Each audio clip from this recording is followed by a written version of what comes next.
I told you guys I had a special guest coming on. And you guys know whenever I bring a guest on, they're typically really, really good at what they do. More than good, they're quite frankly great at what they do. And I consider this guy to be the best. You ask him, he'll tell you different, but I feel like he's the best in the business when it comes to reporting and covering and writing about the Philadelphia Eagles. That's just me. Doesn't get the credit he deserves. He's written for the Boston Globe, the San Jose Mercury News, the Kansas City Star, CBSSports.com. He's currently writing for Sports Illustrated covering the Philadelphia Eagles. You've heard him on ESPN Sports Radio, Yahoo Sports Radio, Fox Sports Radio, CBS Sports Radio. You also hear him on Jacob Sports. He's the face, and I repeat, the face of Burge 365, the epitome of journalistic integrity and objectivity. He is John McMullen. JM, how are you feeling, sir? Wow, you're going way back, man. You're making me blush. You're going way back to my syndicated columnist days. Of course, man. You put too much work in this game, John, for me not to acknowledge it, man. First of all, how have you been? We haven't spoken since prior to the season starting. So how are you? I'm doing well, interesting day at the NovaCare complex. Ankle gate enveloped today. So, there's always unforced error, as I would like to say. Yeah. There's always some sort of conspiracy surrounding the health of Jalen Hurts. I mean, there's been a conspiracy surrounding injuries in Philadelphia over the past few weeks. If you want to count the Sixers, I mean, it's just been a mess.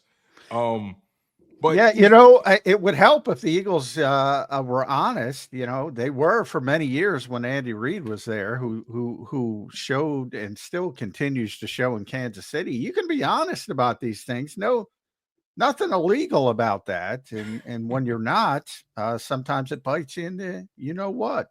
But the bottom line is Jalen Hurts is healthy and he's going to play. So yeah. So let's stay there for a little bit, right? Let's kind of go through the injury report because. There was a little, like you said, there was a little bit of a ankle gate regarding Jalen Hurts. He didn't practice yesterday. Just walk me through what you know about the Philadelphia Eagles injury report. I know they released one today, but just break it down to me how you see it. Well, they had a walkthrough on Wednesday, so it was an estimated injury report, and they had a bunch of guys on there, including Jalen Hurts and Saquon Barkley. Those were the two guys who were not given injury designations. They were rested. So the designation was rest. The problem was Jalen is dealing with a bit of ankle soreness. So if they just would have put ankle on there, Nick Sirianni would have said, he's dealing with an ankle. And he was back at practice Thursday, practice fully today. No game status, meaning he's not questionable or he's going to play. So, right. If they just did that, it wouldn't be a problem. But now the NFL is probably going to have to take a look at it, and maybe they'll get fined. Probably not, because you can argue these things, and at this time of year, week 10, everybody's sore. So right. You can describe it as rest and probably get away with it, but just silly, unforced error, as I said. But overall, tremendously healthy. 52 of the 53 available players are full goes. The only one who isn't is Ben Van Sumeren, and that's because he's in the concussion protocol, so that's out of the Eagles' hands. Talked to Ben this week. He's fine, but it's tough to get through that thing in 1 week. So he's touch and go for the game. Everybody else is a full go. Everybody. One injury that stood out to me that was kind of strange was the Bryce Huff injury, because he only played 6 snaps in that Jags game, and because of that, people have kind of already been on the edge when it comes to Bryce Huff. The first 4 weeks he was a non-factor. He kind of came on over these past 4 games, being better in run defense, and they kind of used him situationally as a pass rusher and the 4-point stance and all that kind of stuff. But break down your understanding of Bryce Huff's situation. Was it a wrist? Was it a hand? It was a wrist, and he hurt it during pregame against the Jaguars. So, the strange part was, Big kind of explained that when you have somebody who's dealing with something, you prefer to go with somebody who's 100%, but which makes some sense. But the problem there is he played his first snap really early, and then they didn't play him again, and he played like 5 snaps really late in the game. So the question is, well, if he could have played, why didn't he play? Right. And the answer to that is probably because he didn't want to play him, and he's not playing well. And but at the end of the game, when guys got banged up a little bit, he went back in and played a little bit. They're going to need him.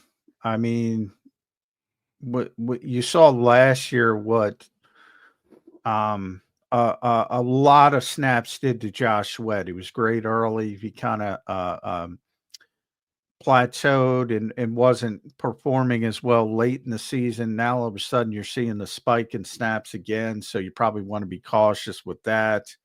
Brandon Graham's 36 years old, and I probably told you, and I've told a bunch of people that before the season, this is it for Brandon. So I always thought that he was going to play more than people expected because he can empty the gas tank. So it was a little bit counterintuitive, but in the past few years, the Eagles have been careful with his pitch count, understanding he was going to be back.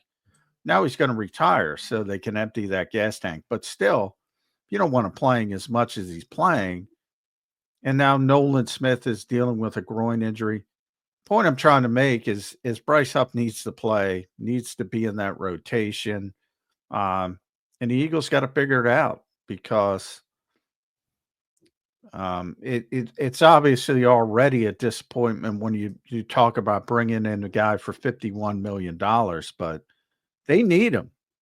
They need him to get through this season, and they got to figure it out as best way possible because Jelix Hunt isn't ready as a young developmental player. So they need something from Bryce Huff, and he's got to start this weekend in Dallas because Nolan Smith is dealing with a bit of a groin injury. So he's got to be out there for at least 25 snaps or so. Yeah, it's interesting, right? Because this defensive line as a whole, they started off they were very underwhelming the first 4 weeks, had a hard time getting any pass rush, had a hard time stopping the run or being consistent at it, right? We saw flashes from this team in those first 4 weeks in various areas. Okay, the red zone defense was pretty stout, but then they had a little bit of a setback against the Buccaneers, and then you had that Saints game, and you're like, okay, is this what this defense can be when they're clicking on all cylinders, right? Because at the time the Saints were the hottest offense in football. Those first 4 weeks, they gave you these little threads of like, okay, if they can build off this, then maybe we have something here. Then you get to these most previous 4 weeks, the second quarter of the season, basically for the Eagles, and they're holding teams to less than 20 points. They're keeping touchdowns off the board. They're forcing more turnovers. The defensive line is getting more pressure. And then I bring that back to Bryce Huff because there was a point where he got a sack and a half over the course of 2 games. And then he kind of came back down to earth a little bit. Give me your perspective on just how this defensive line has played overall. You speak on how much they're going to need Bryce Huff in the future. What do you think has been the disconnect for him? And then I guess you can kind of mirror that with how they've been playing as of late, as a group. Well, I think the group, I mean, everybody, the defense as a whole, since coming back from the bye. Now, part of it is the schedule, no question about it. You've gotten a little bit of a lightening up of the opponents and the New York Giants and Cleveland Browns, Cincinnati Bengals, although they looked pretty good offensively against Baltimore last night. And obviously, Jacksonville had a bunch of injuries on top of the fact that they're not having a great season. So that plays into it. But you also have to give credit to the group as a whole. I mean, this is the third ranked defense in the NFL right now. And Jalen Carter is starting to play like we all expected Jalen Carter to play. Sacks or not, it's about impact, and he's creating a lot of problems up front. Josh Sweat is having a good season. Again, little concerned about how many snaps he's playing. Brandon's Brandon when he's out there. It's amazing how productive he is at both setting the edge and talk about that 4th and 1 and him alerting Cooper DeJean um, that, things were going outside the communication. You typically don't get communication from defensive linemen, but Brandon's been around so long. It's gone in that direction. Milton Williams has picked it up over the stretch. He's playing good football. Jordan Davis, you and I have talked about it a lot over the years. A little misunderstood as far as his role. He's very good at his role. Probably a disappointment as the 13th overall pick because people expect more. But as far as being a run stuffer, he's very, very good at it. Moro Ojomo's taken a big step forward. Most of it's positive with the exception of Bryce Huff. But that's your high profile free agent acquisition. And when it doesn't work, it just looks bad. And, Vic is pretty blunt, Vic Fangio, and it seems like he just doesn't like him as a player, which is disappointing because, hey, if you want to move on, that's for the offseason. But right now, you're in a position to be a significant contender in the NFC, and you need to get as much out of them as possible, as much out of them as you can. And I think the Eagles need to double down with that. I just, you got to make it work as best as possible. So you didn't have a problem with them not making a move at the deadline? No, not particularly. I mean, here's the thing. Zadarius Smith is because Detroit's the best team in football right now. That's the team you're probably going to have to beat to go where you want to go. And they're able to get a guy who can still play, a veteran player. But understand that they lost Aiden Hutchinson. So they had an obvious need. For the Eagles to make a move like that, they would have had to make 2 moves. They would have had to have brought in Zadarius Smith and figured out a way to get rid of somebody, most likely Bryce Huff, which is virtually impossible. So, I know fans don't care about the business part of it, but it's real. It's part of it. And you're not going to sit a guy who you signed to that $51 million. You're not just going to sit him on the bench and say, all right, that's it. It's not how the NFL works. It just isn't. So you can talk about it, but you have to be a realist about it. Yeah, it's funny just staying on the defensive side for the Eagles because some people did feel like, hey, maybe they could use some more edge help, but because the way the group, like we talked about, how they've come on and in this Vic Fangio scheme, right? I've said this prior to the season starting. I can't remember if we had a conversation about it, but I was always under the impression that there's nothing. Okay, this defense doesn't have a A+ pass rusher or A+ edge rusher, right? I mean, if you want to call Jalen Carter an A+ pass rusher at the D tackle spot, okay, maybe, but on the edge, they really didn't have that A+ edge guy. They really just have a bunch of B-, borderline, like C+, a bunch of guys flirting in that C+B range as a pass rusher. And then when you think about the way Vic Fangio's defense is being played and how it's being executed by the players, right? I know you had your concerns about this defense. You always have, and as long as I've known you, you've never really been a fan of the bend but don't break. But based off how they've been playing, what's been your perception on how the players have received the coaching, how players have been developing in this system, how they've been communicating? Because again, this defense is filled with a bunch of young guys at key positions. So just break down your perception of Vic Fangio's defense and how they've just been marrying themselves to it. Yeah, I can't say enough about Zach Bond and Nakobe Dean, especially. Over the past 2 weeks, they've been the best linebacking duo in the NFL. And you had your doubts, John. You and I both had our doubts about this. I think everybody. I think anybody who didn't have their doubts about the Eagles line. I think if you look at prior to the regular season, doesn't matter who you look, this was a bottom 5 linebacking group, and that was one. Remember, everybody wanted Devin White to play. It looked terrible on paper, and nobody saw Zach Bond coming. The Eagles didn't see Zach Bond coming. It's well, if you go back to Howie Roseman, I won't take credit for it, but I will say this though. I did say I have a feeling he's going to fit nicely here. That's what I said. Well, if you go back to Howie Roseman when he signed the guy, he didn't even sign him to be an all-ball linebacker. Right. He was at the spring meeting saying, talking about Andrew Van Ginkel and replicating that role as a hybrid defender, trying to bring in a unique player that Bick had utilized in Miami. And all of a sudden, Bick gets him and says, yeah, you know what? I think he looks like an all-ball linebacker. And even Bick has said, I didn't know. I just thought he had some attributes that could translate well to that position. So, when Howie Roseman says that and Vic Fangio says that, yeah, I mean, and I think we all looked at Devin White and Nakobe Dean. Now, I wasn't a Devin White guy, and I tried to warn people on Devin White. But ultimately, I thought when we got to week 1, the linebackers were going to be Devin White and Nakobe Dean. And Zach Bond wasn't even going to be a starter. And he's been one of the best linebackers in the NFL, in the entire league. And again, when I talk about nobody knew, the Eagles signed him to a $1.6 million contract. Nothing. Peanuts. Yeah, he's outperforming that. It's tremendous. Like, it's insane.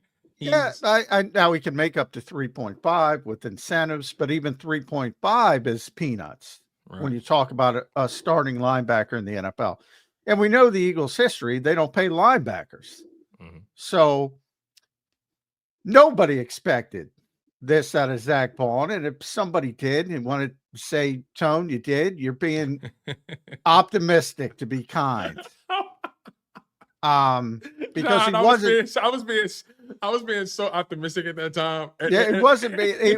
When you sign somebody to 1.6, you're not expecting the second best linebacker in football behind Fred Warner. Call me crazy, John. Call me crazy, man. I'll wear it. And I don't expect it to continue at this level. He's had one bad game, the Atlanta game, and there's going to be some hiccups. But Nakobe's coming on. He's doing a good job, and that's good to see. And the 2 rookie corners have been unbelievable. Unbelievable. Yeah. And Cooper DeJean, I love Vic Fangio. For people that listen to my show know that. I have tremendous respect for Vic. He's honest, which is rare. And I think he waited too long. I thought all that 20 days of missed training camp, who cares? That kid is unbelievable from an athletic standpoint, high football IQ. And that's when the Eagles defense turned when he got on the field. So you look at that back 7, which was supposed to be not good on paper coming into the season. It's been one of the best in the NFL. So, was there any way to even Quinyon Mitchell, and we're going to talk a little bit more in depth about him, but Cooper DeJean in particular, there was no way anybody could anticipate him being this good this early. I mean, he looks like he's been playing in the league for a few years at least. His instincts, his instincts in the short yardage situations, his ability to communicate. There was a sequence in that Jags game where it was a short yardage situation, if I'm not mistaken, and him and Quinyon were lined up next to each other, and I think the Jags had 2 receivers stacked, and Quinyon had signaled. I think Quinyon signaled to Cooper, or vice versa, that they're going to have to pass these guys off, and Cooper's ability to just mirror the receiver, stand in his hip pocket, forcing an incompletion. I mean, he's just been such a instinctive player with amazing athletic attributes. There was no way you could have predicted a player being this good this early. There was no way. Well, you never expect somebody to play like that early in their career. And especially he was an outside corner at Iowa, so he's playing a new position. You mentioned that play. That's the play I was talking about where Brandon Graham alerted him. Okay, PG And Cooper DeJean, Nakobe Dean sort of backed it up. So he heard it from two more veteran players. He was ready for it. It was Evan Ingram. He was ready for it. And he did a tremendous job. And if you go back to Cincinnati, that's that play is unbelievable. The Jamar Chase one, right? Yeah. Yes. For anybody, Jamar Chase just went off for 264 yards. And I have seen that play so much in the NFL, covering all the way back to Chris Carter that I used to cover. You try to out leverage the defender with motion. You start motion one way, you go back and really quickly go back again. Jerry Rice used to do it all the time as well. Two Hall of Fame receivers made that famous. Andy Reid calls it corn dog now. The Eagles lost the Super Bowl on it, essentially. That's the play they ran. Now, it's a little bit different, a little bit more new age in the fact that they try to put some more, probably too much into it, because all you want to do is out leverage the guy. And Chase went to the flat instead of just trying to outrun him. But also, if you watch that play, the other receiver, and Isaiah Rodgers had him, I forget who the receiver was. He was running a rub route to make sure that Cooper could not get there. And Rodgers did a good job signaling Cooper to get it on top. Mm-hmm. Don't try to go underneath him. Yes, that's a good point by you, because you never want to undercut your linebackers in a situation like that. And he did again. Then you saw the athleticism take over, and I think people don't realize. Let's be honest, there aren't a lot of white cornerbacks in the NFL, and they don't expect Cooper DeJean to be athletic. And he's one of the most athletic players. The Kent Lee Platt is he's got a sort of website X platform account called Math Bomb, and he all he does is go back to 1987 and chart all the people that went to the combine and rate them against each other. So, Cooper DeJean, the guy who people don't think is athletic. So if you go all the way back to, again, 1987, there's 2,469 cornerbacks who worked out at the combine. Of that group, Cooper DeJean is 28th. In terms of athleticism? Yes. Jeez. 28th. That's how athletic he is. And I say, all the people who don't think he's athletic, just go to YouTube, type in Cooper DeJean basketball, and you will learn how athletic he is. Yeah, his he has a rare combination of athleticism, size, ball skills. At that nickel spot, he just brings so much versatility and nuance to that defense. It's clear that the Eagles defense took a step forward when you added him. It's just that I didn't expect them to look that much different with him. No, you never. And by the way, there will be bad games. Everybody has bad games. He's young. They're going to get tested. It's a part of it, right? It comes with the territory. But what you want is more good than bad, and you want to see learning. And I feel like I've been seeing learning from this defense week after week, especially over the past 4. Yeah, and Quinyon Mitchell as well is a high IQ player, and he's been tremendous as an outside corner. What do you say to people who say he gets beat more than people realize? He's given up yards, or he's benefiting from a system or a scheme. Oh, who cares? Of course. I mean, that, to me, that's always it. Quarterbacks don't succeed without playmakers. Like, oh, really? Duh. Thanks. I mean, yeah, if you don't have playmakers, it makes it more difficult.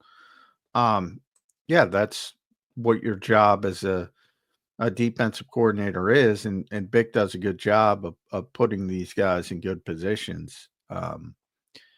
So I would say so. You know, he's playing very well as a rookie.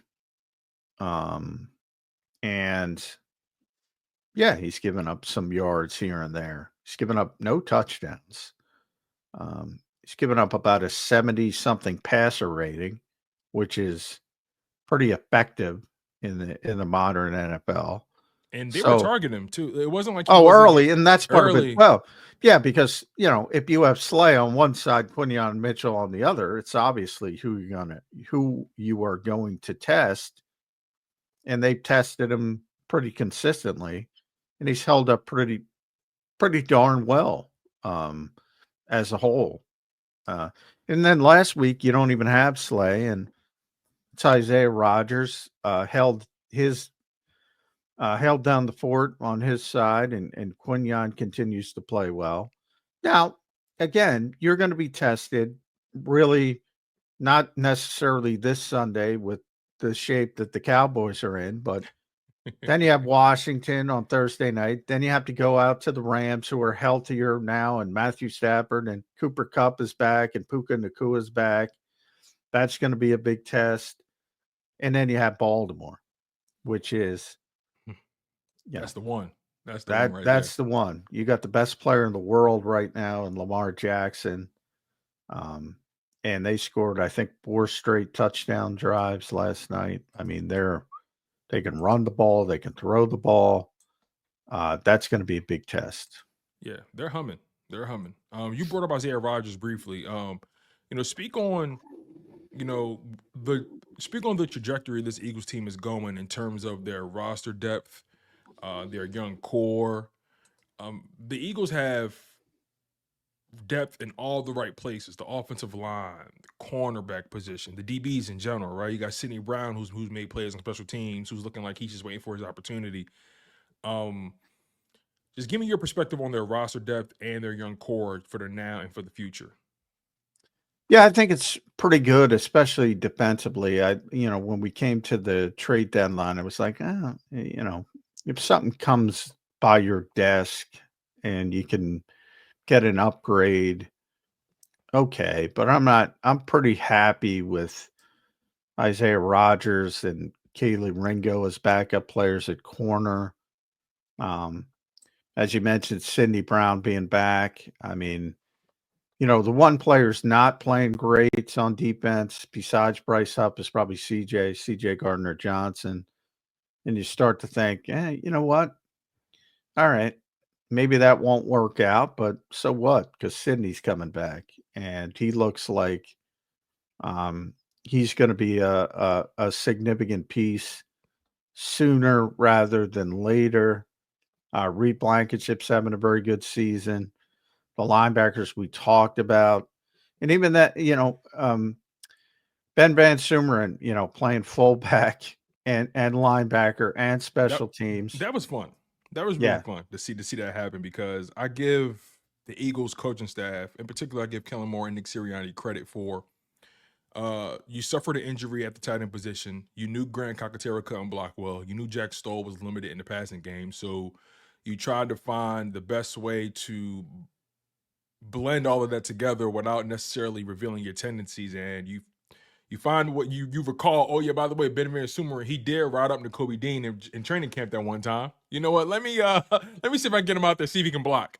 And I give credit to these guys for knowing their personnel, man. That's one of my favorite traits about a coach more than anything. Know your personnel. Know what they're capable of.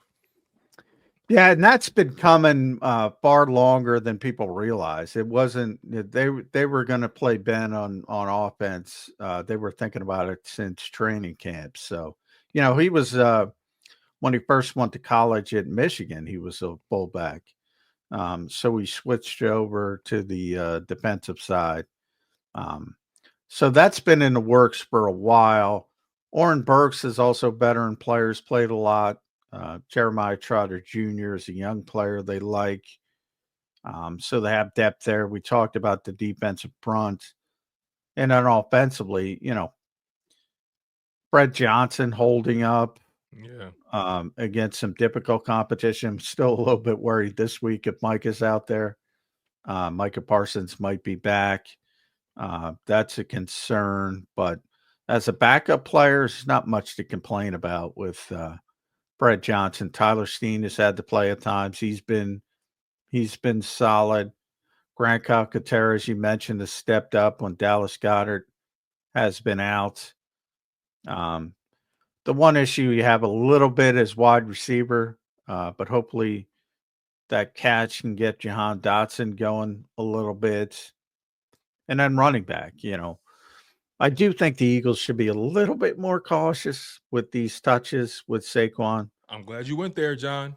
I'm very glad you went there because before you came on, that was one of the topics of discussions here. I was saying that, although watching Saquon has been exciting and it's been fun, he's added another element to this offense, that an element we haven't seen in a long time.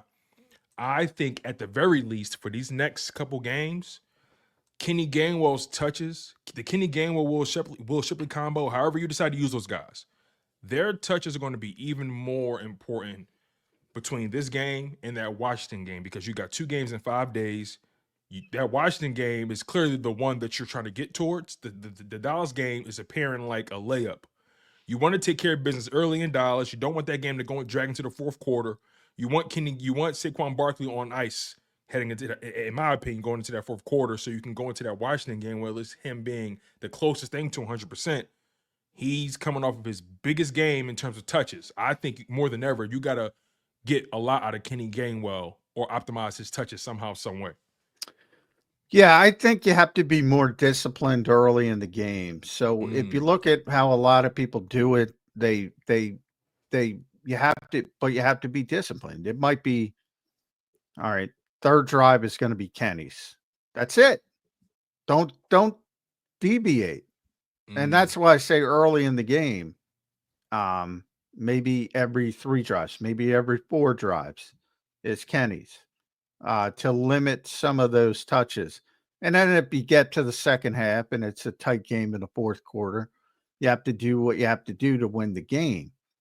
But right now he's on a pace for about 380 touches, which is, that's a lot if he stays healthy. And that includes 2 games where they were able to take him out, the Giants and Cincinnati. So it could be up in the 400s. And I don't know if that's sustainable long term. In fact, I know it isn't. If you look around the league, look, Christian McCaffrey's making his debut this week. It's official. We all talked about what a great season he had last year. He's gone for 9 games the next year. Punishment at that position, unless you're Derrick Henry, who's built like Derrick Henry's built like he was woven from the best of God's fabric. I mean, and even I'm sure Derrick does not feel good at night, but right. He spends about $750,000 on his body each year to keep it as optimal as possible. And Saquon's obviously a tremendous physical specimen as well, but has he exceeded expectations for this offense, Saquon Barkley? Oh, no doubt, running the football, no doubt. Because I know, if my memory serves me correct, I know you're always funny about going for these big name running backs based off of the way the Eagles play, right? Well, that's the thing. Say, here was my deal. Every time we were talking about this, and Eagles running backs and linebackers are the 2 positions they have typically devalued in recent years. There's always been outliers at running back that the Eagles would have gone after if the opportunity was there. Most notably, Christian McCaffrey in 2017. They were going to draft him. He went at 8. They were at, I believe, 13. Didn't make it to him. They were going to draft him, which has, been once Albert Breer, I've been talking about it for years. Once Albert Breer said it last year, everybody seems to believe it now. But anyway, they were going to take him. Bijan Robinson. They weren't going to take Bijan in the top 10, but if he started to ball, they would have considered moving up to get him in Right. the 20 range, somewhere there, because they really like the player. Generally, so the Eagles have always had outliers where they think at running back could help them. And you heard it with Saquon, but it always has to do with the passing game. Mm. That's what sets them apart. And if you heard Howie talk about Saquon, they called him a weapon. He hasn't really done much in the passing game. Two nice plays, the wheel routes, Green Bay, Yeah. And It's the other really wheel. it's really been in the run game for him for the Eagles. Yeah. I mean, he's had his moments in the passing game, but Yeah. when you really look at the numbers, he hasn't really been the Yeah, most. hasn't been really involved in the passing Yeah. game that much, with the exception, very nice wheel route um, against Jacksonville and the wheel route week 1 Right. against Green Bay on the other side of the field. That's been it, really. That's been it in the passing game. And he had the big drop against Atlanta that they'd be 7-1. Yeah. So it really hasn't worked out the way they thought it was going to work out. But it's worked out better than they thought it was going to work out because he's been so effective in the running game. Mm. And their whole thing was, well, he'll be better closing out games than Miles Sanders and DeAndre Swift. I mean, he's been spectacular in the running game. And that's where it has exceeded expectations, to say the least.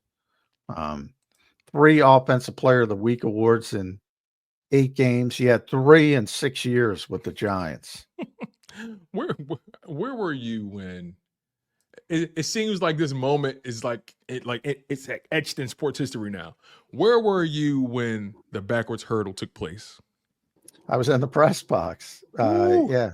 Now talk to me. When he's done it. It's always interesting. There's certain guys, and Shield Kapati, I give Shield credit. He explained it better than me. I've been trying to explain it for years. There's certain guys, I got to cover 2 of them, Randy Moss and Adrian Peterson. There's certain guys that all their peers, and Saquon's one of those guys, just because of his physical ability and, a Jimmy Snuka-like backward leapfrog. You don't see that. And I'm sure you saw the clips of his teammates and all. Everybody was just like, what? So you it's can't even quantify that. So NFL players are like the 1% of the 1%. And when they're awed by an athlete, that means something. And they're awed by Saquon Barkley. Micah Parsons is like that. Another Penn State guy. Going to get the Penn State people all excited. Michael Vick was like that. People were in awe of Michael Vick. Aaron Donald was like that. Very, very few people awe their peers. He's one of those guys. Wow. Watching him play has been something special. I mean, just seeing what he's done for the offense, seeing what he's done for Jalen Hurts' efficiency.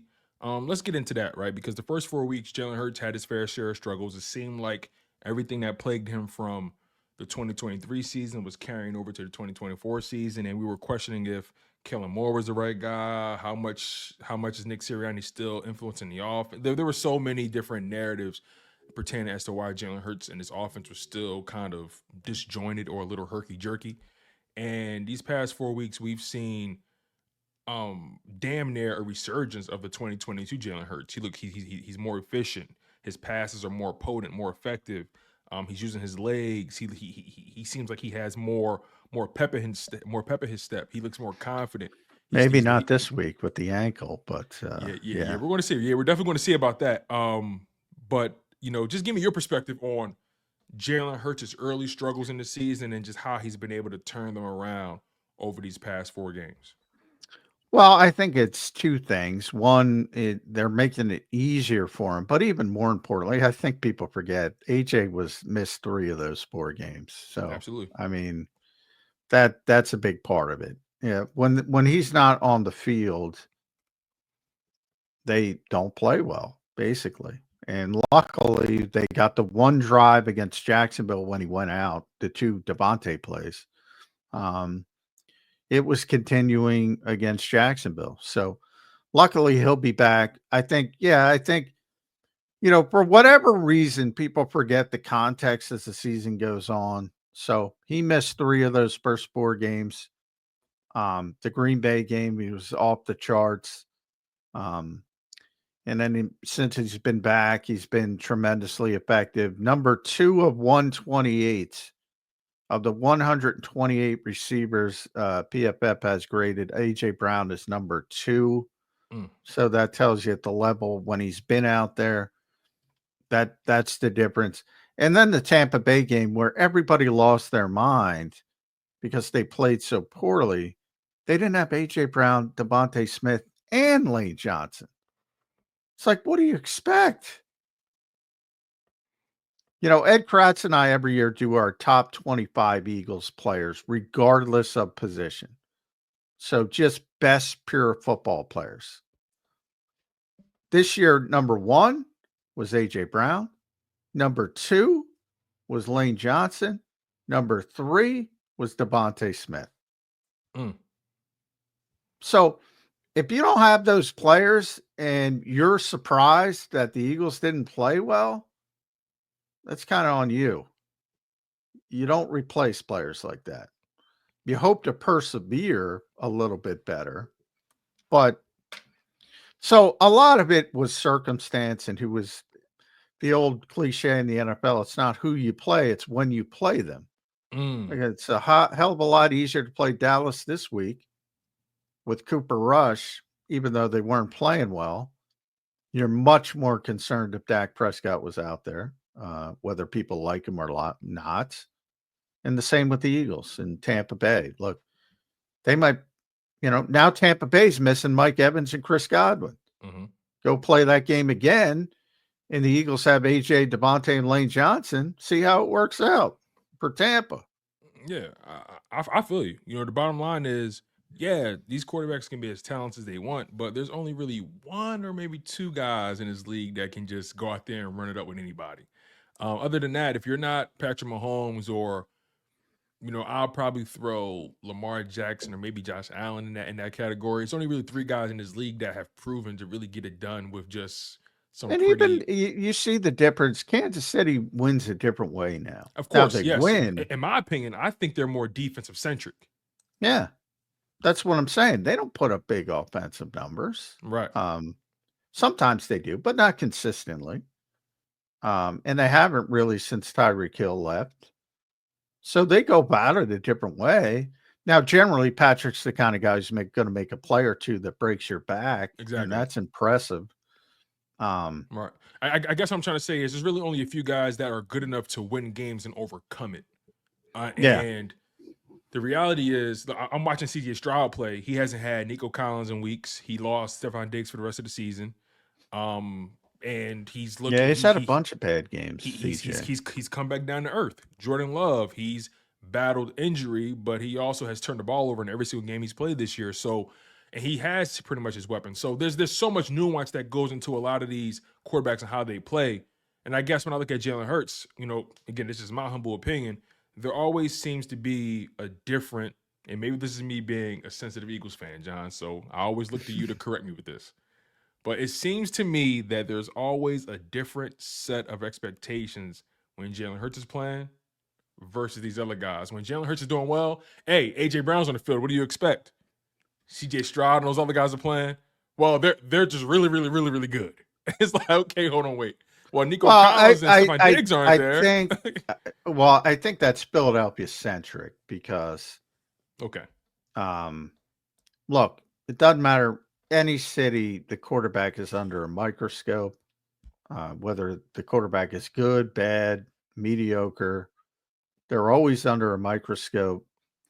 I think right now, today, as we speak, you and I speak, I think the best player in the world is Lamar Jackson.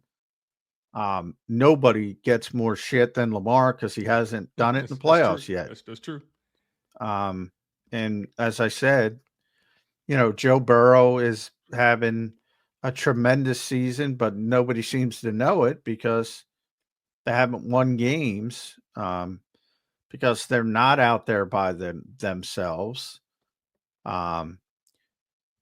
know you used to listen to me and Jody go back and forth with Brock Purdy. Magically, he performs better when Brandon Ayuk and Debo Samuel and Christian McCaffrey are out there, and it becomes more mature when they're not. It should be common sense to people. Trevor Lawrence, people say he stinks. He's actually, if you look at the film, he's actually playing at a pretty high level, but he doesn't have a lot of help right now. And on and on and on. But I agree with you. If you're talking about truly elite quarterbacks, I think there's four of them: Patrick, Lamar, Josh Allen, and Joe Burrow. That's it. And I think Jalen Hurts is in that next level. And depending on how he's playing for a stretch, he's should be mentioned with everybody else.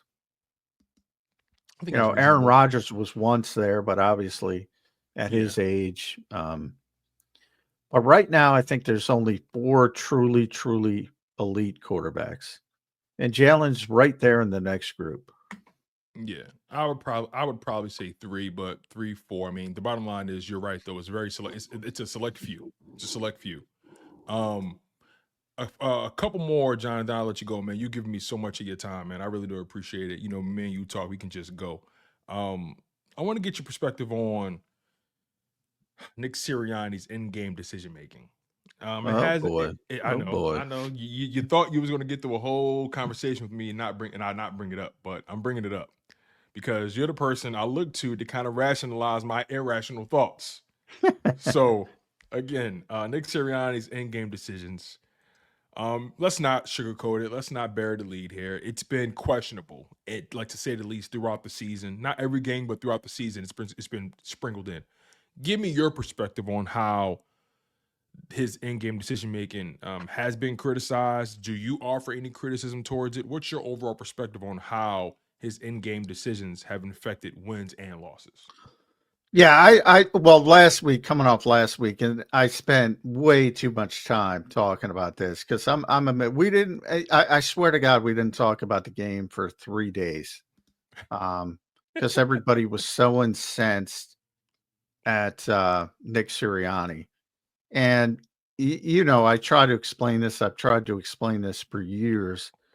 People think they're judging decision making or play calling, but they're really just upset at the outcome. And sometimes, you can make a good decision, get a bad outcome. Take Nick Sirianni out of it. Cincinnati last night, that was the right decision. They were leaking oil defensively. They'd given up, I think, 4 straight touchdowns or whatever it is. Go for the 2. Go for the 2. Go for a win. They're not supposed to be in that situation. And it didn't work out for them, and they got kind of screwed because Joe Burrow got hit in the face, and there was a holding penalty on the same play, so they blew 2 calls on the same play. But you can't control stuff like that. It was the right decision. And they didn't get the good outcome. But the whole thought process behind, if you make the right decision, the more times you do that, the more good outcomes, the better odds you have to get that good outcome. And that's been the Eagles for 30 years. And it was interesting. Joe Banner came to my defense today or yesterday. I forget, when he tweeted it out.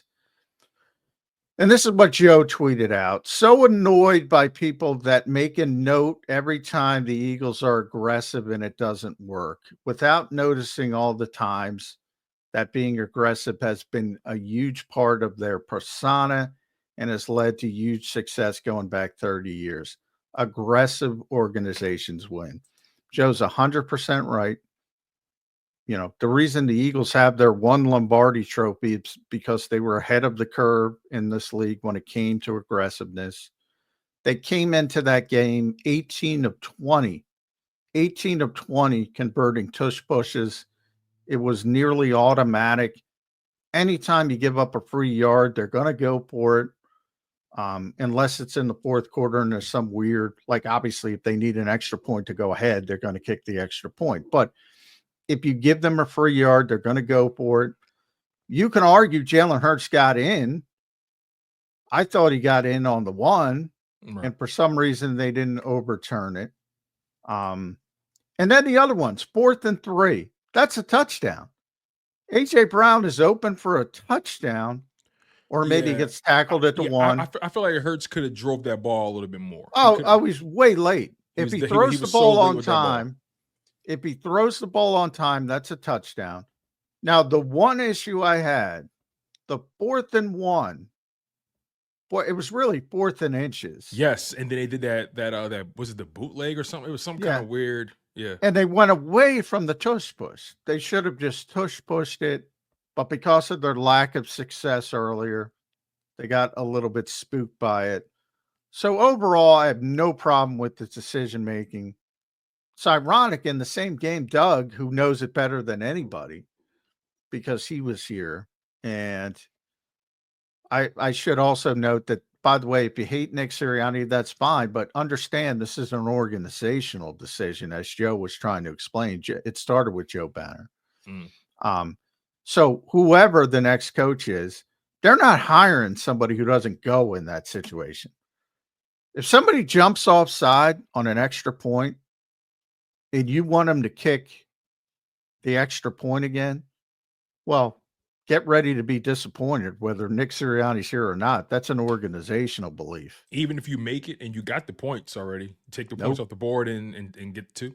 They look at, I mean, you're 1 yard away and you have the tush push. Has anybody noticed how successful that play has been?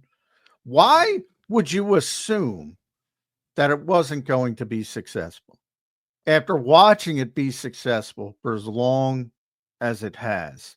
Now, you can make a better argument this week after coming into that game, Tone. They were 18 of 20 in tush pushes. When you put it that way, you can't get mad at someone for trusting their personnel in those situations. I think the frustration came in by the result. It's always as Joe points out, without noticing all the times that being aggressive has been a huge part of their persona. 4th and whatever it was, A.J. Brown, go route, touchdown. But nobody was complaining about that. But don't you believe that there are moments where you just, hey, take the points? Yeah. If you're down 6. Were there any moments in that game where you said to yourself at least once, hey, Nick, just take the points? No. I think that's a loser mentality.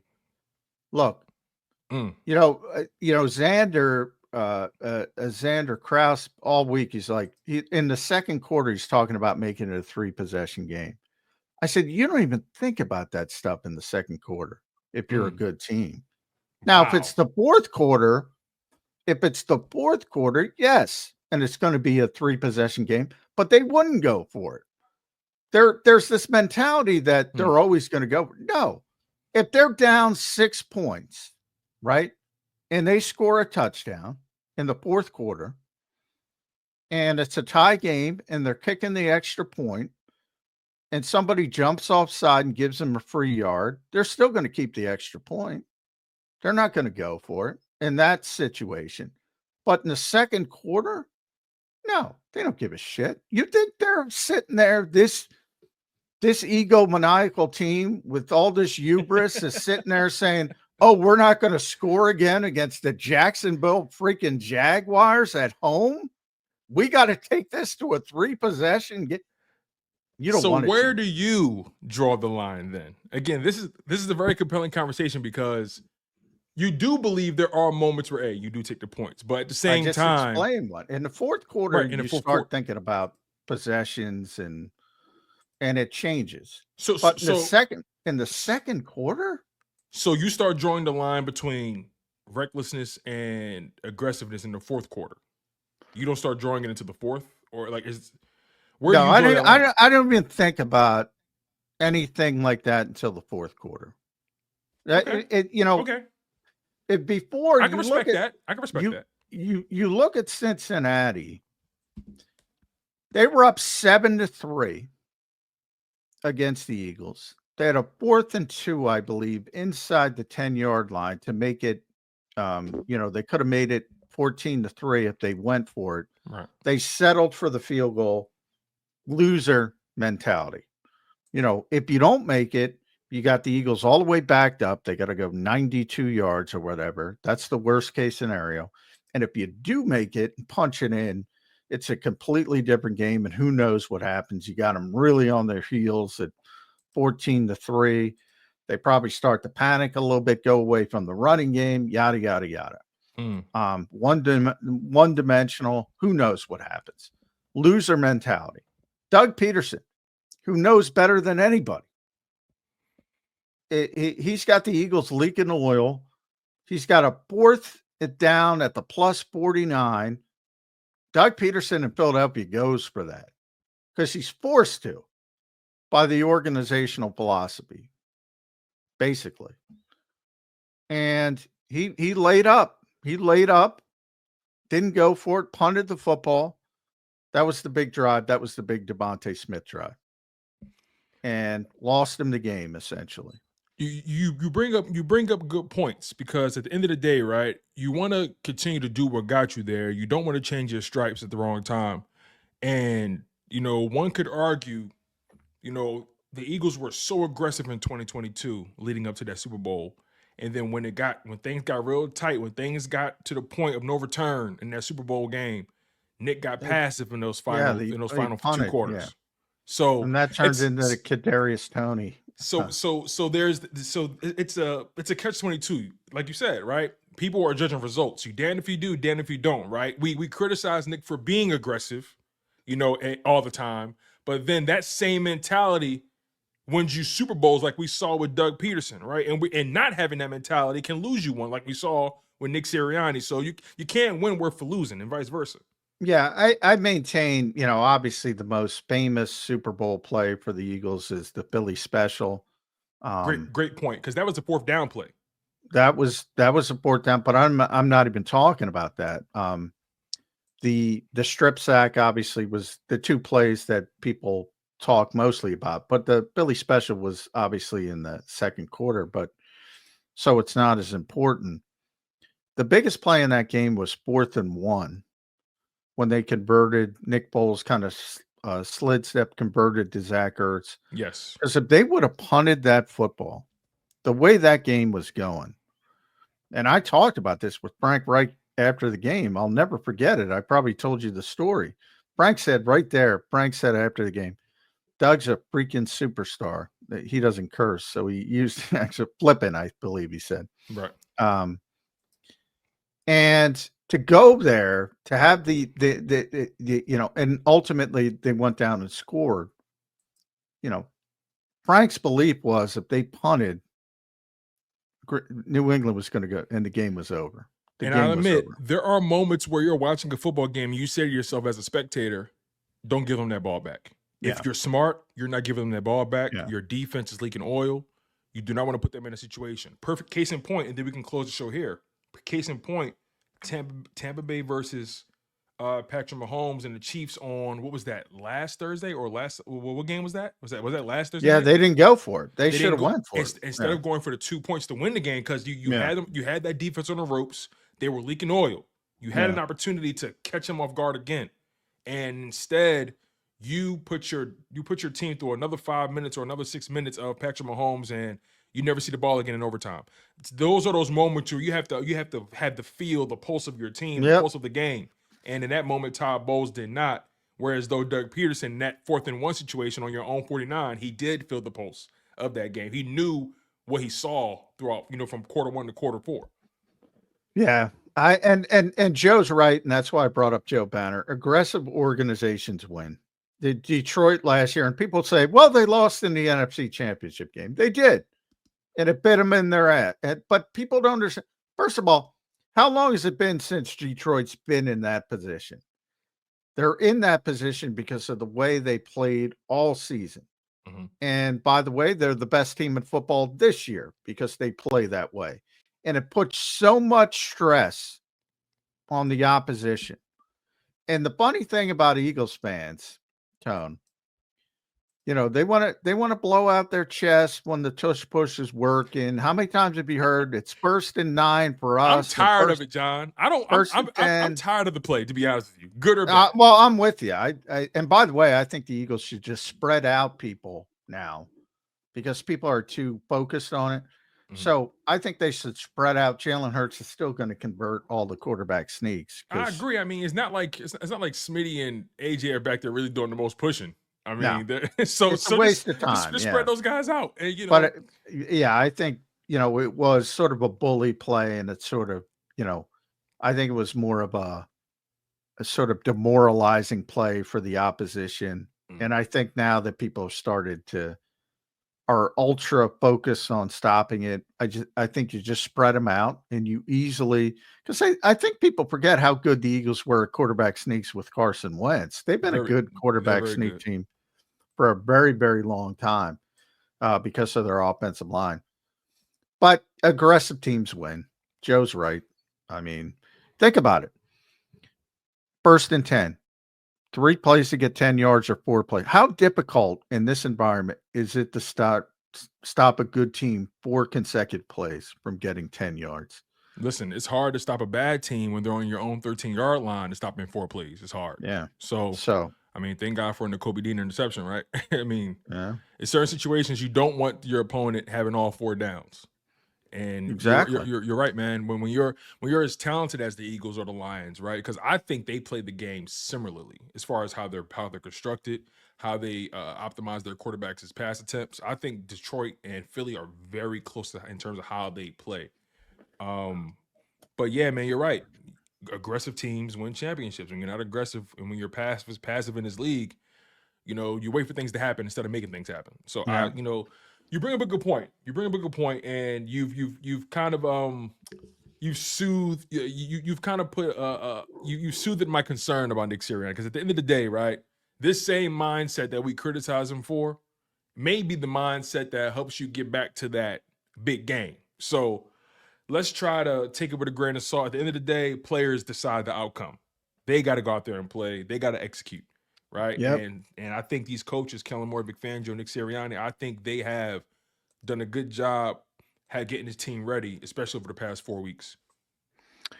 Yeah, and it'll probably continue this week, and then you're really going to find out who the Philadelphia Eagles are with that 3-game stretch. Washington here in Philadelphia, at Los Angeles, the Rams, and at right? Baltimore, I believe. Baltimore, Pittsburgh might be. I forget. Yes, no, you're right. I think you're right. So it's going to be the Eagles next up. They have, let's see here. You said Cowboys, then he got Commanders, Rams, Ravens, Panthers, then Steelers. Yeah. So yeah, I mean, in my opinion, these next 6 games are going to be very interesting for the Eagles. You got Commanders twice. You got 2 AFC North teams in the Steelers and the Ravens. Then you got the Rams, who are going to play you tough and they're getting healthy. So these next 6 games aren't going to be easy. The easiest game clearly, Carolina is going to be pretty easy. That's going to be a layup. Yeah. But your season, you're 6-2 right now. Over that 6-game stretch, can you go 4-2, 5-1? I mean, that's the challenge.